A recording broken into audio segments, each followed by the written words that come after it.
Hello everyone, how are you all? I hope you all are safe and doing good. Your families are also safe.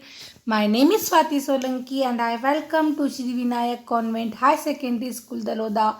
WhatsApp our online classes. Students, आज हम लोग digestion इन grass eating animals वाला topic complete करेंगे। आपको पता है grass eating animals cow buffalo है ना, अदर एनिमल्स जो होते हैं उनमें डाइजेशन का प्रोसेस कैसे होता है आप जानते हैं? नहीं? ओके, आज हम लोग उसको पूरा डीपली स्टडी करेंगे। ओके बेटा, जो ग्रास ईटिंग एनिमल्स होते हैं आप लोगों ने देखा होगा कि जैसे काउ बफेलो हैं या अदर ग्रास ईटिंग एनिमल्स हैं, कंटिन्यू च्विंग करते रहते हैं, कंटिन्यू चबाते रहते हैं। हमें ये लगता है कि वो कंटिन्यू कुछ ना कुछ खा रहे हैं। ऐसा आपने सोचा है ऐसा क्यों होता है? एक्चुअली क्या होता है बेटा कि वो क्विकली जल्दी जल्दी जो ग्रास ईट करते हैं ना उसको सोलो कर लेंगे और अपने स्टमक के पार्ट में, उनका स्टमक जो होता है ना ग्रास ईटिंग एनिमल का, उसके 4 पार्ट होते हैं। तो वो अपने स्टमक के फर्स्ट पार्ट जिसको रुमेन कहते हैं उसमें वो उसे क्या करेंगे, स्टोर कर लेते हैं। ओके, देखिए वो क्या करेंगे कि वहाँ पर पार्शली डाइजेस्ट करेंगे उस फूड को। पार्शली डाइजेस्ट का मतलब क्या होगा, उसको पूरी तरह से वो डाइजेस्ट नहीं करेंगे, आधा उसको डाइजेस्ट करेंगे और आधे या पार्शली डाइजेस्ट फूड को हम कट कहते हैं। उसके बाद क्या होता है, वो फूड है ना, वो कट जो है रिटर्न माउथ में आएगा। उन्होंने पार्शली डाइजेस्ट किया, वो फूड कहाँ स्टोर हो जाएगा, स्टमक के फर्स्ट पार्ट रुमेन में। उसके बाद अगेन वो उनके माउथ में आता है स्मॉल लम्फ के फॉर्म में, छोटे छोटे हम बोल सकते हैं राउंड शेप लम्फ के फॉर्म में वो उसके माउथ में आता है, एनिमल्स के माउथ में। और वो एनिमल अगेन उनको च्विंग करता है, चबाता है। ये प्रोसेस जो है वो रूमिनेशन कहलाती है बेटा।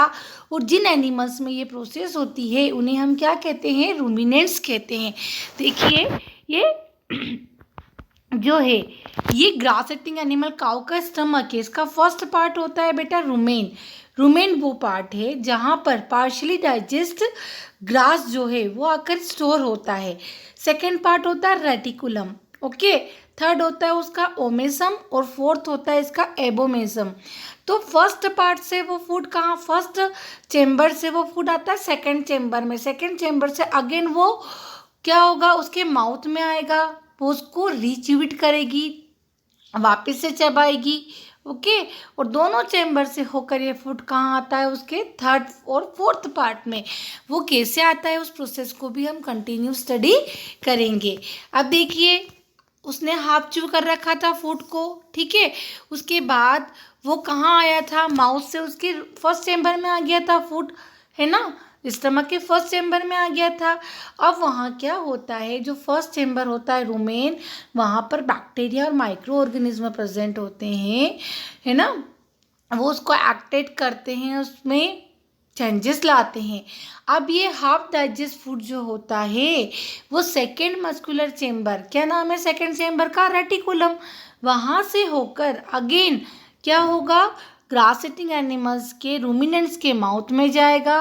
वो उसको च्वीट करेंगे, अगेन से चबाएंगे और ये एक्शन जो होता है उसे रूमिनेटिंग कहते हैं, है ना। अब वो फूड क्या होगा, अगेन से रीच्वीट होगा, डबल से चबाया जाएगा, है ना। उसके बाद में सेकेंड टाइम उसको चबाया जाएगा और ये दोनों चेम्बर जो फर्स्ट 2 चेम्बर है, फर्स्ट चेम्बर हमारा रुमेन ग्रास ईटिंग एनिमल का रुमेन है, सेकेंड चेम्बर कौन सा हो गया उसका, रेटिकुलम। इन दोनों में से पास होकर वो फूड कहाँ इंटर कर जाता है, थर्ड चेम्बर में, जिसे हम क्या कहते हैं, ओमेसम कहते हैं। अब यहाँ क्या होगा थर्ड चेम्बर में कि वो फूड जो है बिल्कुल ब्रोकन कर दिया जाता है, तोड़ दिया जाता है छोटे छोटे से पीसेस में, और फाइनली वो फूड कहाँ आ जाता है, फोर्थ चेम्बर में, जिसे हम क्या कहते हैं, एबोमेसम कहते हैं। वहाँ पर फोर्थ चेम्बर में एंजाइम प्रेजेंट होते हैं और डाइजेस्टिव जूस प्रेजेंट होते हैं जो कि उस फूड को कम्प्लीटली डाइजेस्ट करते हैं। जैसे कि ह्यूमन स्टमक में होता है ना फूड कम्प्लीटली डाइजेस्ट, ऐसे ही एबोसम में भी जो लास्ट चेम्बर होता है वहाँ पर फूड कम्प्लीटली डाइजेस्ट होता है। उसके बाद में उस फूड को, है ना, स्मॉल इंटेस्टाइन के पास भेज दिया जाता है, जहाँ पर जितने भी न्यूट्रिएंट्स उस फूड में होते हैं वो सारे एब्जॉर्ब कर लिए जाते हैं। इस तरह से रूमिनेंट्स में, ग्रास ईटिंग एनिमल्स में डाइजेशन कंप्लीट होता है। इसमें आप लोगों ने ऑलवेज ये क्वेश्चन बेटा एग्जाम में आता है कि जो ग्रास होती है उसमें क्या होता है, सेल्यूलोज होता है, और ये किसका टाइप होता है, कार्बोहाइड्रेट का टाइप होता है। मेनी एनिमल्स इंक्लूडिंग होते हैं इसमें, human can not digest cellulose, लेकिन ह्यूमन जो होता है वो सेल्यूलोज को डाइजेस्ट नहीं कर पाता है। ओनली रूमिनेंट्स जो होते हैं, ग्रास ईटिंग एनिमल जो होते हैं, वो ही सेल्यूलोज को डाइजेस्ट कर पाते हैं। इसका रीज़न क्या है, क्योंकि उनके जो रूमिनेंट्स होते हैं उनमें एक लार्ज सेक, हम बोल सकते हैं थैले लाइक स्ट्रक्चर होता है जिसको सीकम कहते हैं। ये स्मॉल इंटेस्टाइन और लार्ज इंटेस्टाइन के बीच में प्रेजेंट होता है, और यहाँ पर सेल्यूलोज जो है, फूड में जो सेल्यूलोज होता है उसको डाइजेस्ट किया जाता है, किसकी प्रेजेंस में, बैक्टीरिया और डाइजेस्टिव एंजाइम की प्रेजेंट में। ये ह्यूमन में प्रेजेंट नहीं होता है, इसलिए जो है सेल्यूलोज का digestion only grass eating animal कर सकते हैं, ह्यूमंस नहीं कर सकते हैं। यह आपके टॉपिक का, चैप्टर का लास्ट टॉपिक था। आई होप आपको ये अच्छी से समझ में आया होगा। हैव अ नाइस डे बेटा।